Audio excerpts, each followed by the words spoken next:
طيب السلام عليكم ورحمة الله وبركاته. بسم الله الحمد لله والصلاة والسلام على رسول الله وعلى آله وصحبه ومن والاه. اللهم لا علم لنا إلا ما علمتنا إنك أنت العليم الحكيم.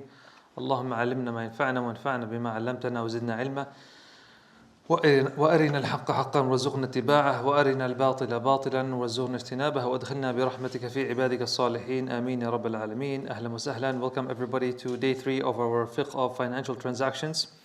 And inshallah, we want to quickly start with some muraja'a, some review. Last week, walillahi alhamd, we started talking about, we started in Kitab al-Buyu' or Kitab al-Bay', and we started talking about the introduction, and we also went over the shurut fi al-Bay'. But first of all, let's quickly go over the definition of bay' that we gave, right? We said, so what is the definition of a sale in Islam? It doesn't have to be verbatim, yani exactly the way you mentioned it. But what did we say, the main parts of the definition of bay'? Because we're studying Kitab al-Buyu', right, the book of sales or transactions. So what is the definition that we went over? Who can tell us? So we said it's the exchange of mubadalat mal bimal, the exchange of commodity with a commodity, right?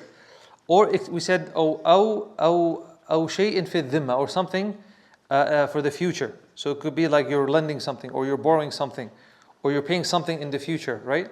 Or a manfa'a, right? So it could be some kind of commodity with something in the future, or it could be a commodity with some kind of manfa'a, or any combination of those, right? Any combination of those. Manfa'a, what did we mean by manfa'a? Manfa'a, user fruct, a benefit. Tamam? What's an example of a manfa'a that we gave? A benefit. You're not selling something physical. Yeah, like a service. Yeah, a manfa'a, like a service. Okay. But services, they can go into the topic of ijara. Okay. Because I'm paying you like a price for a specific service. But a manfa'a is like a benefit. We said like you're getting a benefit out of something. We said the example of مثلا نعم. Yeah, using like someone's backyard to leave the house or something like that. A benefit that you get. And we said, but it excludes. We also said al-ta'bid, that is forever. What does that mean? That it's not something for a specific time. Once you make the sale, once you give the money, he takes the commodity, then khalas, it's done. As long as there's no other reasons for the sale to be cancelled. And then he said he excluded riba and qard, okay? Because riba does fulfill those conditions, but riba has special rules. So he said excluding riba and excluding lending, because lending will fall into into riba. طيب, Jamil.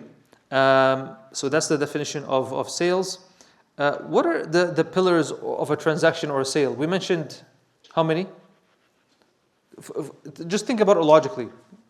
When you have a sale, what do we need? What are the main things that we need? It has to be permissible. So first we need what?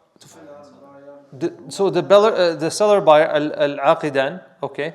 We need the actual a commodity, right? That has a benefit, a manfa'a, right? That has the halal benefit. Sorry, manfa'atun mubah and mubaha, and we need what? The third thing is the manner of agreement.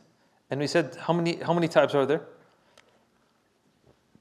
What are the two ways for the buyer and seller to agree to close the deal? Either what? Either verbally or verbally and written are the same thing. Or what else? When you go to the store now. What's known? The actual action. قلنا الصيغة القولية والصيغة الفعلية. فعلية يعني I go to the store, I put the whatever I'm buying, an apple and the dollar. Okay, he takes the dollar, I take the apple. خلاص. This is understood that it was a sale. Okay, so nothing was said. Would you like to sell me the apple? Yes, I would. How much? None of that happens, right? Just like you go to the cashier and you don't even have to talk to them. Okay, everything is scanned. Okay, give me your card, give me the cash, خلاص, that's it. Okay, طيب, Jamil. What are the two ways of transaction? We said يعني verbally or written, or you do it يعني by the action. طيب. Then the last thing we covered is شروط صحة البيع, the conditions for a contract to be valid. Now, how many did we mention? What's the magic number? 7. We mentioned 7, and we said there's 3 that have to do with the buyer and the seller, and 3 have to do with the actual commodity that you're trading or buying, and 1 that has to do with the price. Tamam. Let's go over them because these are important, inshallah. So what's the first one? The easiest one. إلا أن تكون تجارة عن تراضٍ. Okay, التراضي is the most important condition. التراضي is that both the buyer and the seller have to agree on it. Tamam. So nobody can be forced. Nobody can do it on your behalf unless you give them authority, right? So التراضي بين العاقد والمشتري, البائع والمشتري. What else?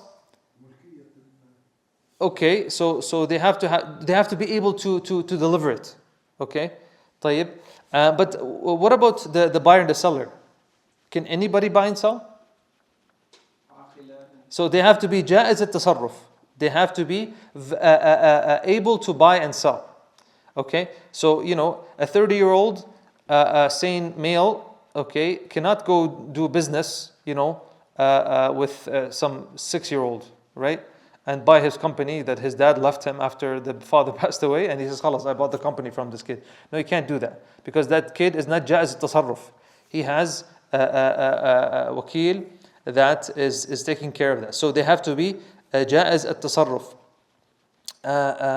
And we said also that the commodity that you're buying or selling has to be مال مباح, something that is it's a mal, something that has a benefit, and that benefit has to be halal. So you cannot sell something that doesn't have a benefit, number 1. Okay, and we said that it depends on the culture. Okay, we said مثلا, we gave the example of rocks. If you go get some rocks from outside, or some grass that was cut off or some weeds, you grab some weeds from the lawn and you go sell it. Is there a manfa'a for this?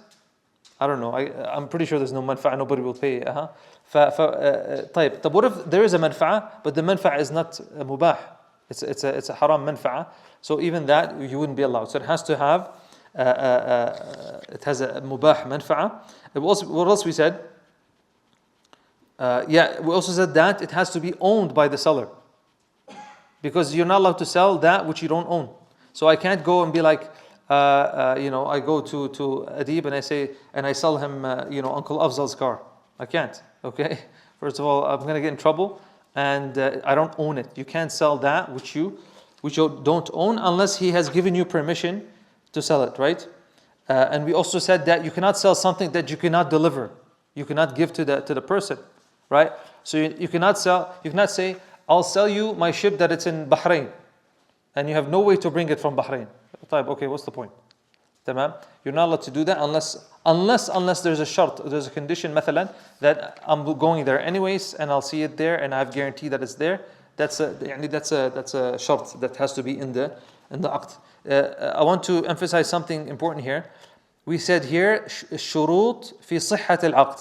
I'm going to say in Arabic and in English. الشروط في صحة العقد. These are the conditions for the contract to be valid.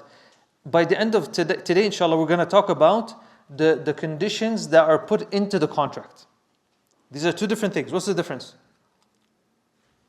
The first one we said, the conditions for the contract to be valid.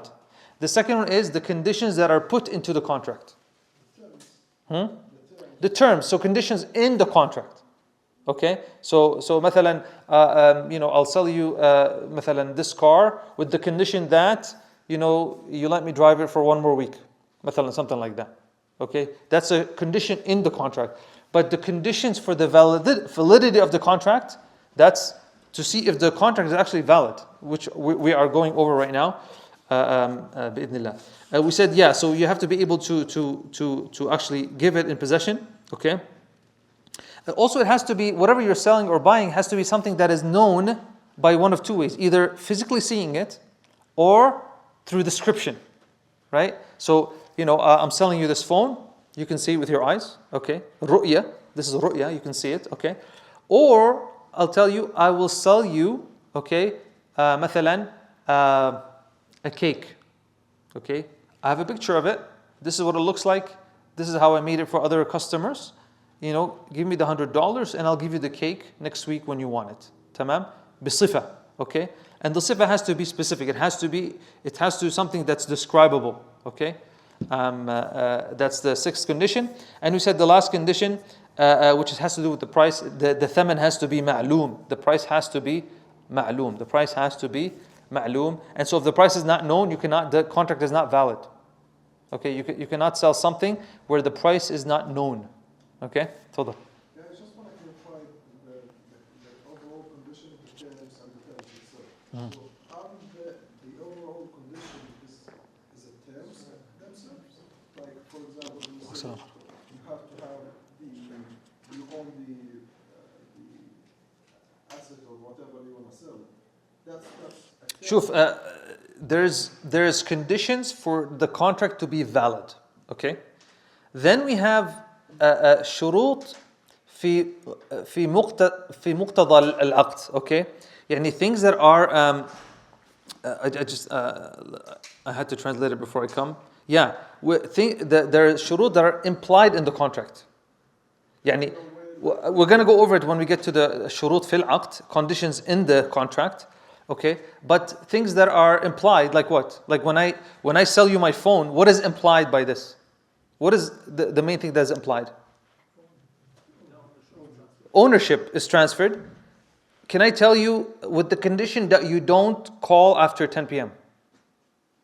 Can I do that? No, because this is from what's implied in the contract is full ownership. I can do what I want. Okay, you're gonna tell me what not to do. Okay, unless there's some governmental reasons or whatever, some laws in the country. That's not you who's putting them. That's the country in that you're in. But you cannot put things like that into the contract. Okay, so those are known terms, and then there are terms that are valid and terms that are not valid. Okay, so there are terms that are valid and accepted that have to do with the actual contract, and then there's term or shurut, conditions that are valid that benefit that benefit one of the buyer or the seller, and then there are conditions that are not valid, but they don't invalidate the contract, and then there's ones that are not valid that invalidate the contract. We're going to talk about those inshallah towards the end. طيب. Cool, we went over type. Let's start. So our next part that we're going to go over is basically what they call the fuqaha is مسائل تفريق الصفقة. مسائل تفريق الصفقة. And basically what this is basically they talk about when somebody sells two commodities, okay, or two things in one sale, one price. Okay? تمام. طيب, is that allowed? It's allowed, but sometimes there's one of them that might not be valid. Like what? Like for example, remember we said I can't sell what I don't own? So مثلا I tell you, I'm going to sell you my Honda Civic and Adib's Honda Civic for $20,000. Okay? طيب. Am I allowed to sell his Honda Civic? I'm not. طيب. Is the contract valid here? So this is what we're going to talk about. تفريق الصفقة, and to be able to isolate two different transactions that are put in one transaction and see if we can validate it or not. Or for example, somebody sells something that is permissible and something that is not permissible. مثلا I sell you, am I allowed to sell alcohol? No. I'm not. طيب. So let's say I say I'm going to sell you my phone and a bottle of beer, okay, for $1,000. Okay, so can we separate them? Is the transaction valid? Okay, we'll talk about this is what we're going to be talking about as well. So he says here,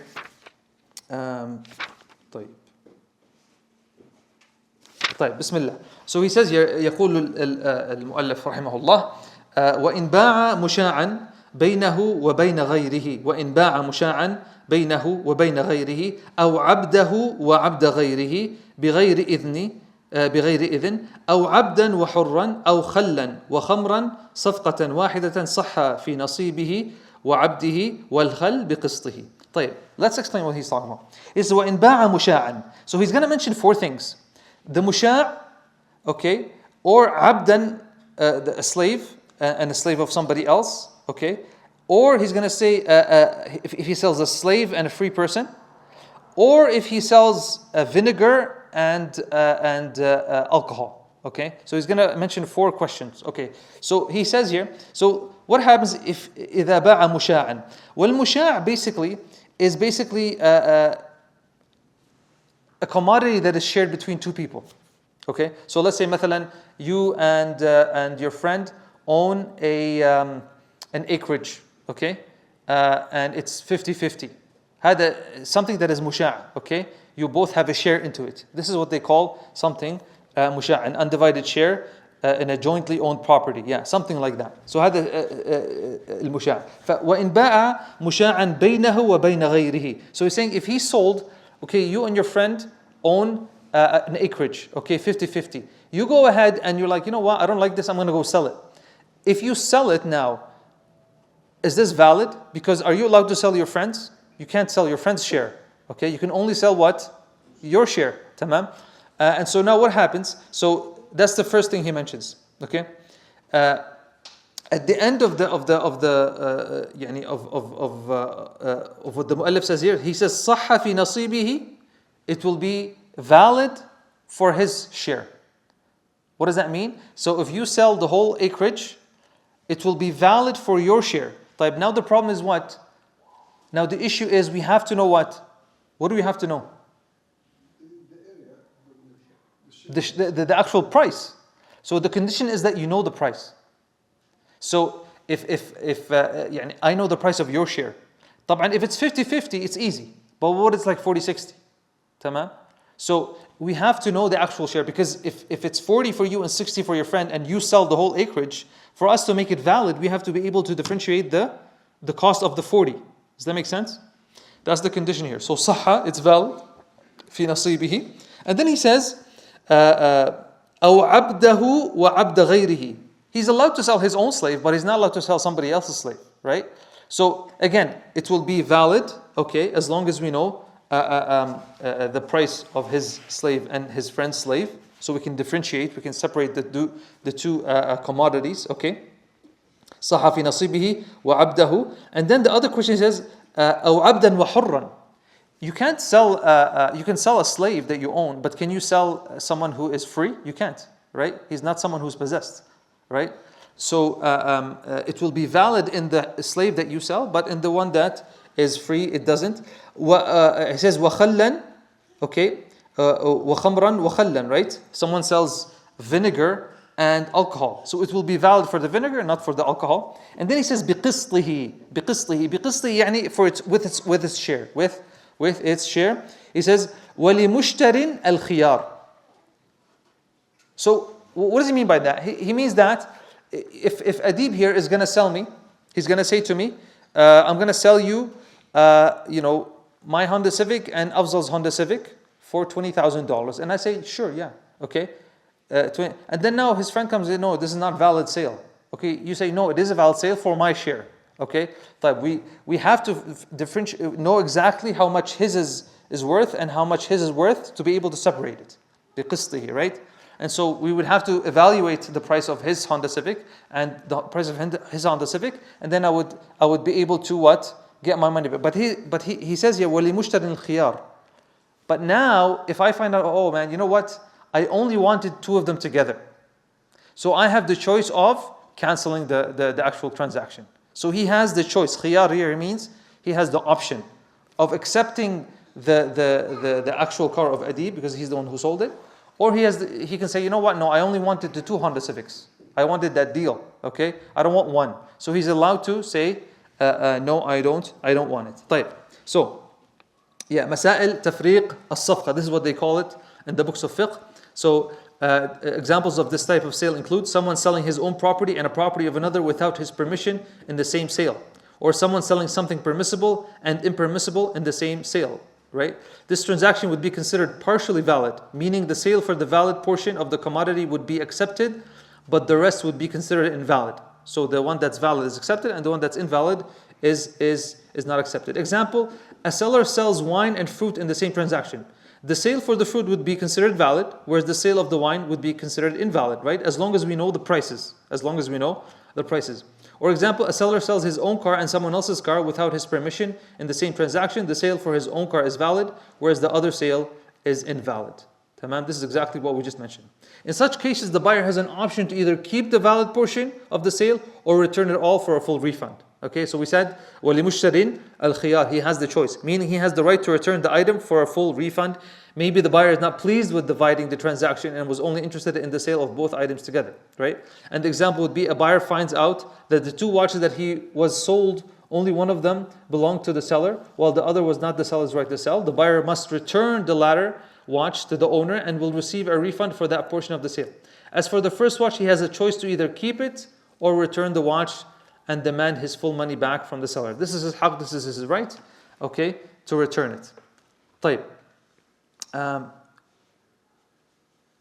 He mentions here, we mentioned that you have to be able to tell the difference of the price. So if it is impossible for us to distinguish the price of the valid commodity versus the invalid one in the sale, then the whole transaction becomes invalid. Okay?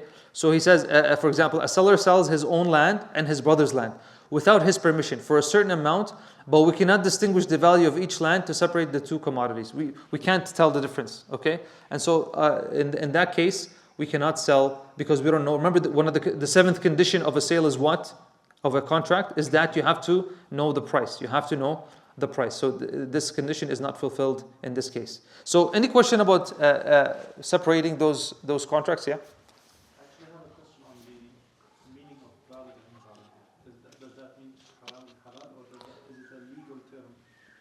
So so these are okay. So we're going to talk about in some questions he will say haruma, okay, وبطل or ولم يصح. Okay, so we have two ahkam. This is a topic in usul al-fiqh. In usul al-fiqh, when we talk about hukm, ruling, I remember I mentioned this a while back in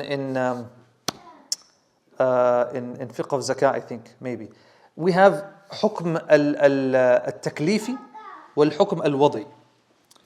الحكم التكليفي is haram, halal, mubah, okay?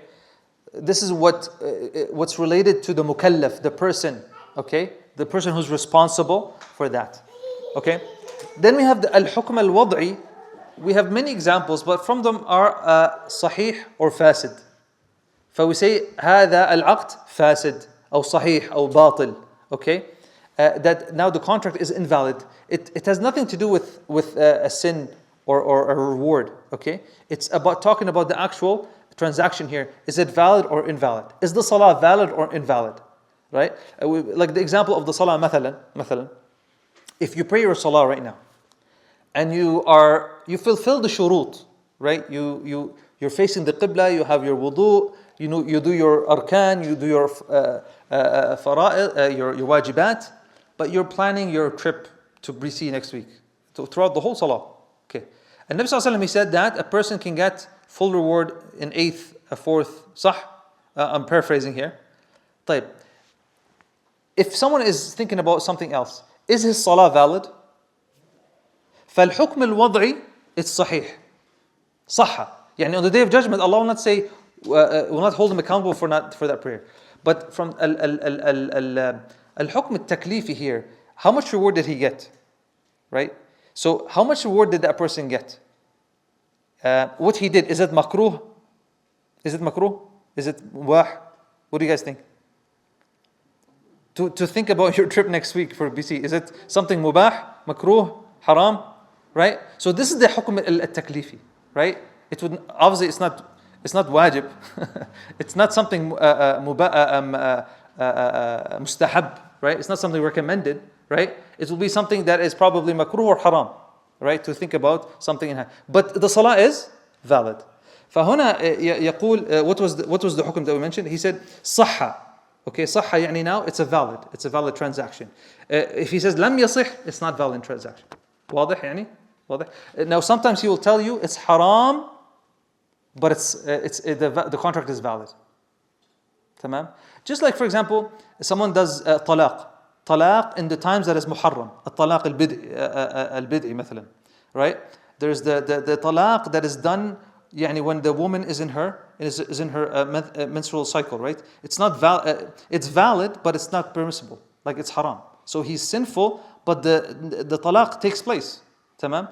And so we'll see some contracts here where the sale will take place, but he committed a sin. And some places where it's haram and it's invalid. And the way they decipher is through the hadith. The way they decipher, and that's what makes these masail in bay', they can be very difficult because of the two dimensions, especially in buyu'. طيب, Jamil, good question. طيب, and then he says, وَلِمُشْتَرٍ الْخِيَارِ. So we're done with those. Now he says, invalid contracts. So now he's going to talk about contracts that are invalid because of the time that is being done, or because of what is being traded or sold. Make sense? So either it could be the time that is being done, okay, or because what are you buying or selling? So these are examples of invalid contracts. So he says, يقول المؤلف رحمه الله, ولا يصح, right? The word لا يصح يعني it's not valid. ولا يصح بلا حاجة, okay, without حاجة. We said حاجة means like a need, right? So it's not valid unless they have a need. بيع ولا شراء, no buying or selling. ممن تلزمه الجمعة, from someone who it's wajib for him to pray Jum'ah. ممن تلزمه الجمعة بعد ندائها الثاني, after its second call. طبعا we know that in the time of Uthman there was a second call of hi. This is the call before the khutbah. They used to make an early call for people to get ready, and then they would make another adhan right before the khutbah. So he says it's invalid after نداؤها الثاني. طبعا where did they get the proof for this? إذا نودي الذين آمنوا إذا نودي للصلاة من يوم الجمعة فاسعوا إلى ذكر الله وذروا البيع, and leave بيع. فاسعوا إلى ذكر الله وذروا البيع. فعل أمر here, leave sales, leave buying and selling. وذروا البيع ذلكم خير لكم إن كنتم تعلمون. So he says here, so تلزم الجمعة بعد ندائها الثاني, after its second call. نعم.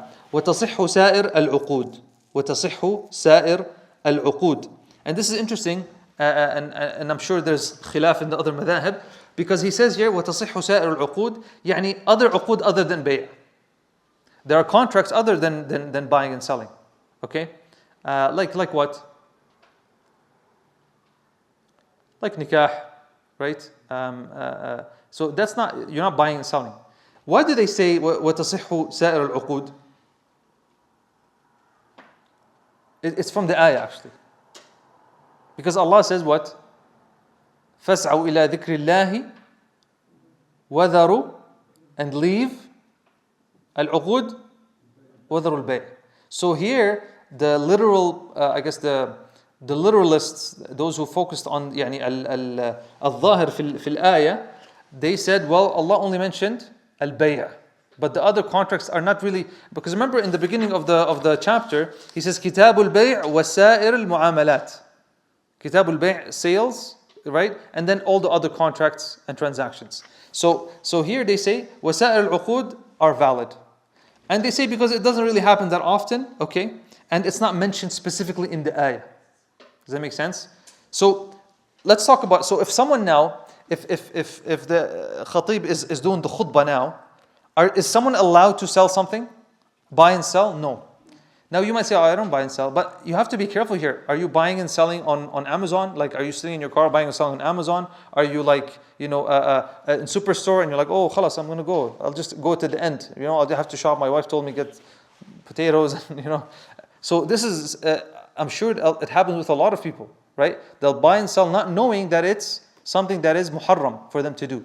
So when the time for Jum'ah comes, okay, now I know somebody's going to say, well, okay, I'm going to the 2:30 Jum'ah. And the time for Jum'ah, are you talking about the time of Dhuhr? No, the time of Jum'ah that you go to. The time of Jum'ah that you go to. فusually مثلا في المملكة في السعودية, there's only one time for Jum'ah. There's no such thing as second khutbah or third khutbah. It's a known time. And usually what happens, like there's the guys that sell the vegetables and all the things, they sit outside the masjid, okay? They prepare their stuff, and they'll sell before while people are coming. Okay, but as soon as the adhan is made, everyone drops everything. Okay, because the shurta will come and right. But then as soon as the salah is finished, فإذا قضي الصلاة فانتشروا في الأرض وابتغوا من فضل الله. خلاص, now you're allowed. Okay, so if you do something, it will not be valid. Okay, and obviously you're doing something that is impermissible. And then he says, ولا بيع عصير أو عنب لمتخذه خمرا. And you're also not allowed to sell عصير أو عنب, right? لمتخذه خمرا. You're not allowed to sell like grape juice and other things that can become alcohol, right? That can become alcohol for the person who's gonna actually ferment it and make it into alcohol. And this goes back to the qaida. Some of the fuqaha, they mention, and this is mentioned in one of the books, Al-Iqna'. He says that the rule is وَلَا يَصِحُّ بَيْعُ مَا قُصِدَ بِهِ الْحَرَامِ. You're not allowed to sell something that it's intended to be used for haram. Does that make sense? If you understand this rule, you can apply it on many things. So if someone, if I have a knife, can I sell a knife? If I know that this knife is going to be used for murder, can I sell it? No. This is the point. It's the same knife, but you know that this is going to be used for haram. And apply it for anything else. Apply it for anything else. I know that I'm selling this car to this person and he's going to go do haram with it.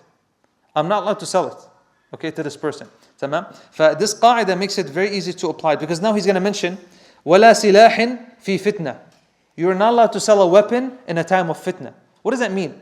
مثلا, two Muslim countries are fighting. You're not allowed to sell weapons to the other one, okay, which will end up what? Hurting the other Muslim. Tamam? And obviously right now, like what's happening في Gaza and stuff, are you allowed to sell weapons to Israel? No. Are you allowed to shoot your missiles to defend Israel? No. It happens, subhanAllah. But this is in our books of fiqh, even selling the weapon, even selling food, right, for someone who's going to hurt the Muslims would not be allowed. He says, وَلَا عَبْدِ مُسْلِمٍ لِكَافِرٍ. And you're not allowed to sell the slave of a Muslim to a disbeliever. So, نعم? عفوا, وَلَا عَبْدِ مُسْلِمٍ لِكَافِرٍ, يعني a Muslim slave to a kafir. So, you can sell a slave, but if you have a Muslim slave and you're going to sell him to a kafir, you're not allowed to do that, okay? Because he's not giving him his huquq, he's not going to give him his rights, he's not going to treat him well. But there's an exception. They said, لا يعتق عليه. What does that mean, لا يعتق عليه? There's a rule in fiqh that basically, if you buy a slave, okay, this is in the chapter about slavery, if you buy a slave that is a mahram to you, then the automatic rule is that he's freed automatically. كيف يعني? يعني your father is a slave, okay? Someone else owns him, okay? You buy him, automatically he's free. Okay? Your daughter, whatever, automatically is free. So they say, except if the kafir who you're selling to is a relative of this Muslim. Because automatically, once you sell him, the slave, he's freed. Does that make sense? It's a good deal. You get money and then your relative is free, right? So that's the only time that is valid. So let's go through some of them. So selling or buying something without need for those whom Jum'ah prayer is obligatory after the second adhan of Jum'ah. So this is invalid, okay, and it's haram. What about the kid who's doesn't have to? Yeah, he's probably allowed. He's allowed to go buy his gum or his pack of chips, right? طبعا, it's not something you should teach your child or anything like that. But if somebody that it's not wajib for him to go to Jum'ah, okay, then, or what about a woman? Is it wajib for women to go to Jum'ah? No. So is she allowed to? Sure. But what about the seller? But unless the seller isn't, like here, you go to superstore and the woman is buying during Jum'ah, is that allowed? Yeah, because the seller is not Muslim, okay, and the buyer is not from those who Jum'ah is wajib on, right? So it gets a bit more flexible in the Western countries, but in the Muslim countries, unless it's a woman buying from a woman, like a woman is the store owner, and the woman is buying. طيب, جميل. So if there is a need, but what if there's a need? Yeah, we didn't talk about إلا لحاجة, بلا حاجة. If there's a need, like what? What's a need? What's an example? Can you guys give me an example of a need? حاجة. نعم. But not like medication, like some supplement, يعني, for him to get emergency. Yeah, مثلا, yeah, like, yeah, he really needs Tylenol or something. Okay. What's another example you were going to give? I would say medicine. But other basic things, I mean, it's not very common. But let's say مثلا, My car is broken. huh? The car is broken and I need to get somewhere. The car is broken on your way to Jum'ah. Yeah, and I need to like, or it's flat tire or something. I need to do a transaction, buy it, whatever. But a basic example is like, مثلا, let's say you need like a shirt. You don't have a shirt. Okay, مثلا you're shirtless, and covering the awrah is from the shurut of high, right? تمام. Or مثلا there's no water. You don't have wudu. Okay, and you have to buy water to make wudu. These are from the things that are necessities. تمام. Things like that. يعني will now. In the Muslim countries, sometimes they run factory, for example, and they do shifts and stuff like this. So what's the deal in this case? Like, if they cannot leave the... هذه حاجة. But they all have to pray Jum'ah. I don't know what happens there. Yeah, this is what... They don't pray Jum'ah, يعني? I think they pray, but maybe they are making their own or something. I don't know. Yeah, so they would have to get a fatwa from a sheikh, because in those companies, I mean, unless they have people who don't have to pray Jum'ah, every male in that company would have to pray Jum'ah. I don't know how it would work. Yeah, I'm not sure. Unless there's another Jum'ah after, then they could attend. Yeah, in most Muslim countries there's only one Jum'ah, right? Like in the Haram, مثلا, when the shurta, the guards, when there's salah happening, you see guards are standing, right? That's okay because they do another salah after, right? Do they do that in Jum'ah? Like Hajj in this case? Do they do that in Jum'ah? Are there guards walking around in Jum'ah? Pray At the last moment they come pray, right? Okay. So for them, they still pray Jum'ah, but they have an excuse and they're listening to the khutbah. So it's kind of valid. But I think they all pray together. I don't think anybody is standing while the Jum'ah is happening. Is it? So Sheikh, that applies to me as well during Jummah, because I'm on duty Yeah. until I join later, right? Yeah. So if there's one Jum'ah, yeah, for like somebody like that would be excused. But usually we take shifts, I think, or we try to take shifts, yani if we're able to, for the two Jum'ahs. Like if we have two Jum'ahs, one person, yeah. But if we have one Jum'ah, then one person will be, if they're like watching, they would try to listen, and then they would join the salah. For them it's accepted, and they have an excuse. This is a haja. The haja can be many things, yeah. طيب. We said, cool, yeah. If there's a need, for example, a person is very hungry and needs to buy food, yeah. That's the most simple example. Someone is extremely hungry and they need to buy food. A person needs to buy clothes to cover himself properly for Jummah, except. However, other types of contracts are valid. We said hiring, collateral, loan, marriage. All right, but the other madhab, I'm pretty sure they're going to say no, it's not allowed. Why? Because they go with the illah. They go with the effective cause of the tahrim. Allah says, وَذَرُوا الْبَيْعُ. Why? To go to pray. Yeah, so you can focus on salah.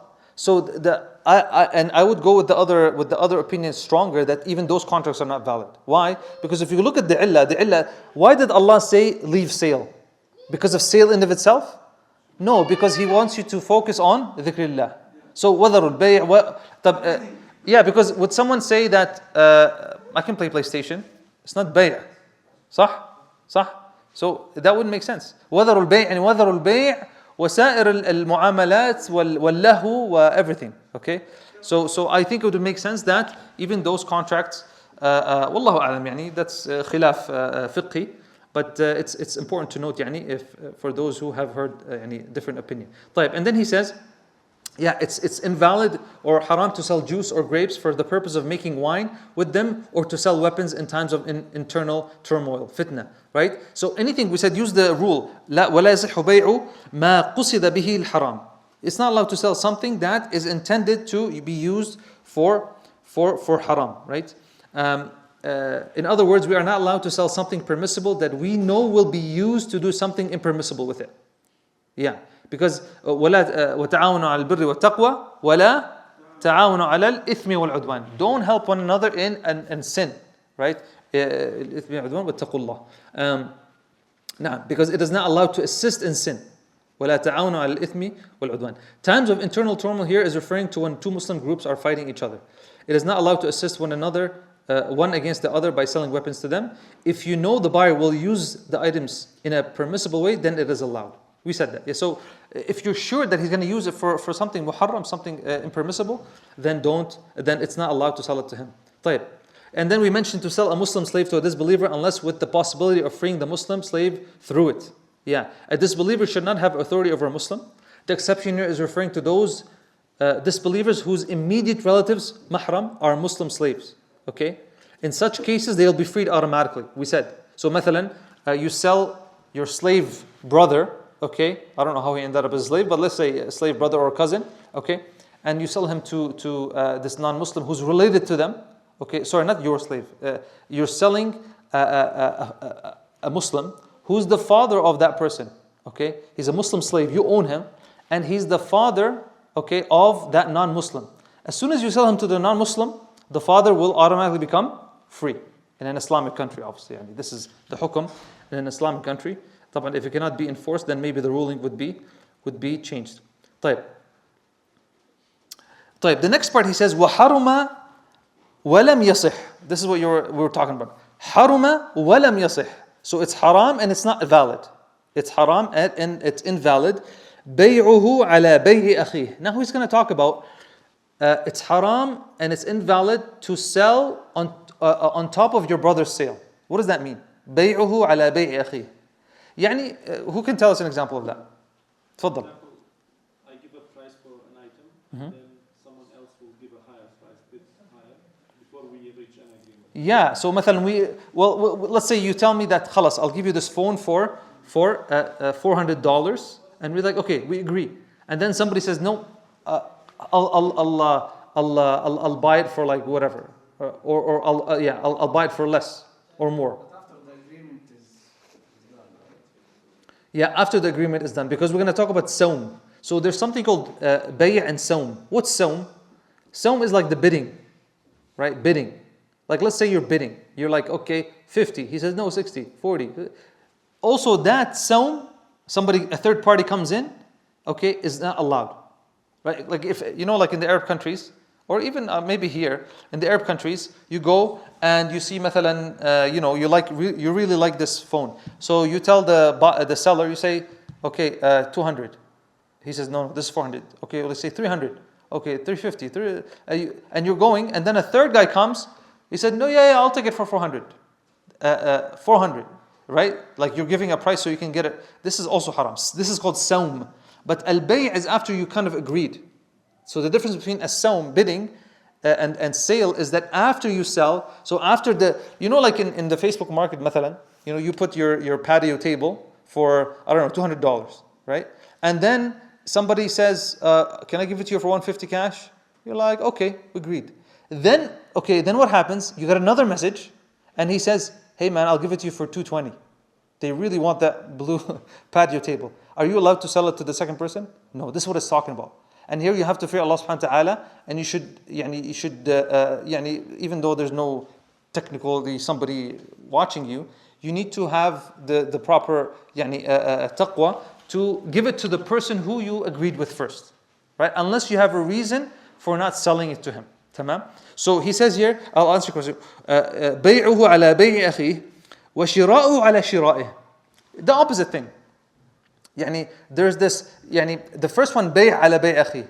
It could be مثلا two sellers, they're selling the same thing, similar thing, and this guy is like, he says, I'll sell to you for 300, and then another seller comes, no, I'll sell it for you for 280, so he can get the sale. Tamam? And so you're like, the telecommunication, they always do that. Rogers is like, we'll give you a better deal. Telus is like, we'll give you a better, they're going back and forth, or the energy companies, the utilities companies. طبعا they do it kind of separately after, but you wouldn't be allowed to do it, after the agreement, okay? Because here you're trying to get someone else's sale, and it's going to cause fitna, right? I'm not sure how applicable here would be because the supermarkets are separate, but back home, you would have مثلا 4 guys selling the same thing. right? You guys know what I'm talking about, like in the same place. And so if someone is selling it to you for 40, then another seller says, I'll sell you that for 30 so he can get the sale. This is haram. And the same shira, I'm the buyer, okay, I bought it for 30, and another guy comes and says, I'll do it for 40 so he can get it. That's also haram. So البيع على بيع أخيه والشراء على شراء أخيه. نعم تفضل. I just want to confirm again, like, for example, the Facebook one that you mentioned, because it's not binding, so sometimes even if you agree, it doesn't count. In this case, you lose the two options, right? So Yeah, so here you're saying because the one you agreed with might not come. yeah, exactly. But the second one might not come either. So it's not a reason to cancel the first one. Do you know what I mean? Like the first one is offering you 150 for the table. You wanted 200. And then the second one says, I'll give you the 200. But you agreed with the first one first. Okay? This happened to me before as the buyer, right? And I get really upset. I'm like, you already agreed with me for 150. He's like, no, somebody else, Or they won't tell you to not upset you, but they'll be like, oh, there was, I didn't see your comment, or whatever. They'll make an excuse. But because they got a better offer, okay, and this is not right. And look how upset you were when that happened, right? And so the Sharia came to kind of avoid these kind of shahna and hatred and things like that. So, طبعا, can you guarantee that he's going to come? You can't. Some people will be like, leave me a deposit or whatever. Tamam. But you can be like, you have till 5 o'clock to come get it. Otherwise, and you got to let the other person be like, listen, there's another person coming by 5 o'clock. If he doesn't get it, I'll give it to you. That's the fair thing to do. This is the right thing to do, yeah. There's another practice in the companies. Let's say Amazon, you as a seller have a store on Amazon and sell, let's say, few items. And Amazon looks at your prices, and if you have good sales, and they replicate your product. Does this fall under the same category of kind of taking business from someone else? Say it one more time. So you have your product on a market like Amazon. Okay. Yeah, let's say that. Okay. Then Amazon looks that you are selling well and looks at your prices. This is a big player versus a small player. And then to take the business from you, they start producing your product, and then bit by bit they push you out of the market, and they start selling it themselves directly. Another scenario. They start. The first one you said they start making a similar product to yours. Yes. Another scenario. You're talking about Amazon FBA kind of scenario. Yeah. And another scenario. Let's say supermarkets. To know that the prices of the same product in other distributors, they send their an employee.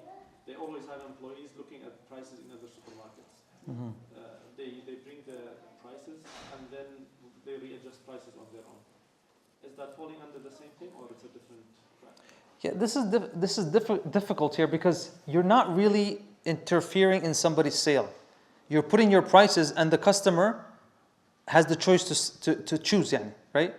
Well, طبعا in a market you have, obviously the market has the invisible hand, that with supply and demand, and eventually you're going to get a market price. There's going to be some slight changes here and there, but you're not trying to take you are over the long term trying to take the customer, but you're not stealing a sale from someone, directly on the spot. The customer still has a choice. But even in that situation, if there was prices and they were clear, then that's okay. But in a lot of cases, there's no prices aslan on the table, and so someone will just say it to steal the customer for somebody else, and so you're not allowed to do that. You're not allowed to do that. But if you change your prices and they're there, okay, then you are leaving it up to the customer. The customer will choose. You're sacrificing your profit to get more customers, and that can actually backfire on you, right? In some cases, raising the prices will get more customers, right? In some cases, and that's all business. No, so the condition, they talk about what they call in Arabic هذا سوق الزيادة, the auctions. No, this is because it's predetermined that there's no agreement here. And this was practiced during the time of the Sahaba, right? And so so he says here, فأما المزايدة في المنادى فجائزة إجماعا. There's إجماع يعني consensus but from all the علماء فإن المسلمين لم يزالوا يتبايعون في أسواقهم بالمزايدة. المزايدة is auction. 25, yeah, somebody keeps adding, increasing. This is known. This is the whole concept of muzayada, the auction, is that people will bid higher, okay? It's not an individual negotiation. So nobody's going to get offended. Yeah, and if you go to an auction and somebody bids higher, you're expecting that. It's not like you're like, oh, that guy. Some people get upset, but that's part of the auction. That's terms that are predetermined before, if it makes sense now. What about the housing in this case? Housing? Yeah. When you go and buy a house, it's always bidding there, right? Explain to me how it works. So So you go, you like the house, you give a price, and then another person is going to give the price, but you don't know. it's in different times. In different times. وطبعا But everybody try to win the house in this scenario. I know, but what they mention here is, because those are like different times, right? And yani, the seller, he didn't like, when somebody gives you a tour of the house, is there a guarantee that it's yours now? No. So this is bidding that it's understood. You bid and somebody bids higher. This is something that is allowed. So it's not an agreement of sale. What we're talking about is when there's an agreement of sale, you're not allowed to come and change the mind of the seller after an agreement was made. So when you visit a house, there's no 100% agreement. Like he doesn't tell you, khalas, the house is yours, you know? It's a bidding stage. Nah.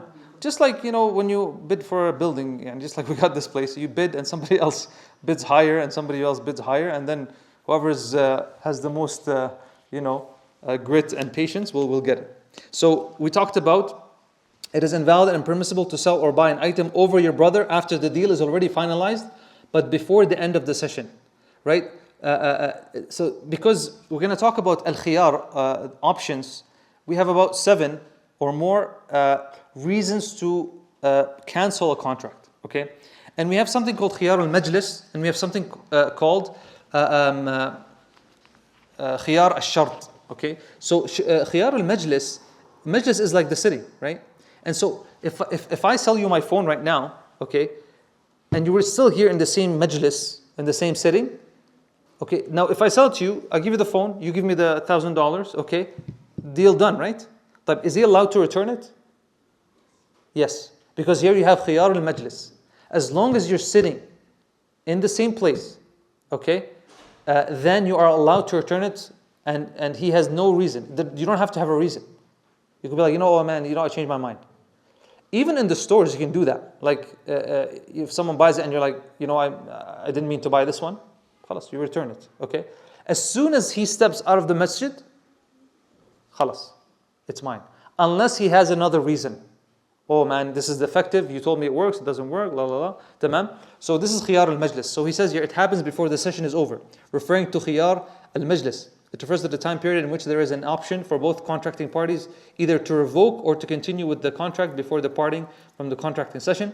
This session's end could be when both or one of them leaves the location, the phone is hung up, the buyer leaves the store.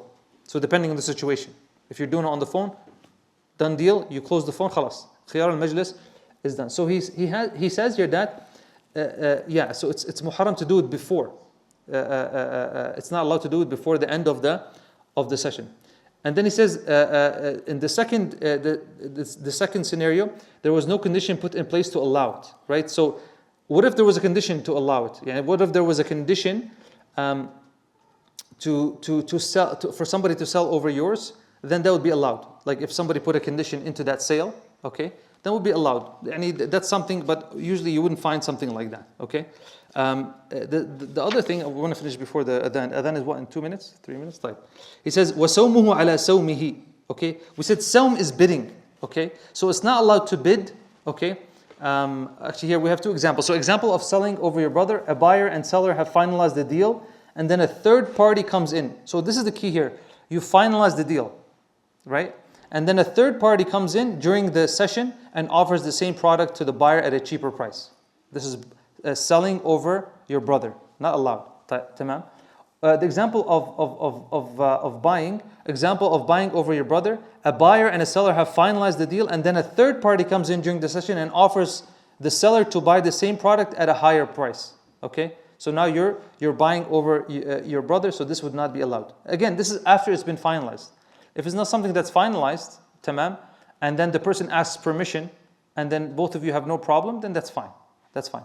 Now, a sawm is bidding, right? It's يعني haggle or not, bidding, probably not the right word, but when they're kind of negotiating a price, right? You're haggling someone. You know what I'm talking about in the Western country, in the Eastern countries, right? And so it is valid but impermissible. We're going to talk about why. The other one is what we said. It's invalid and impermissible. Here he actually says it's valid but impermissible. Yani you get a sin for doing it, but the sale is valid. Why here? Because they're going to tell you that the hadith actually here لا يبيع الرجل على بيع أخيه لا يبيع الرجل على بيع أخيه. فهير النهي يقتضي الفساد. فهير the nahi is on the بيع. The nahi, the prohibition is on the بيع. But here it says in the other one, the other hadith, لا يسوم المسلم على سوم أخيه. So the nahi is on the sawm itself, not on the actual contract. So here the Hanabila, they said, if somebody comes bids over you before you have an agreement, what you did is haram because you're hurting the other person. But if the seller agrees, then it counts. So, مثلا, the example, I tell the seller says 1,000. I say, no, give me 800. He says, no, I can't. 950. Okay? And then another guy comes and says, I'll do it for 1,000. No problem. What he did is haram, but the guy agrees, the sale is valid. This is what happened in the house. Yeah, this is valid. But the other one, bay' ala bay' akhi, is when the seller says, this is 1,000, you say 950, he agrees. And now a person comes and says, this is bay' ala bay' akhi, it's haram and it's invalid. Okay? A sawm is when you're haggling, and someone comes in the middle of the haggling before there's an agreement. Here, it's haram to do that. You shouldn't do that to another person, but the sale is valid. So the contract itself is valid, but it is impermissible to do this. So this is different than the case before, where it was both impermissible and invalidated the contract. This is referring to after the seller explicitly agrees verbally. So after there's an agreement, you can't come and sell or buy over somebody else. So the example here, a buyer and a seller are bargaining over the price, like we just mentioned, of a commodity.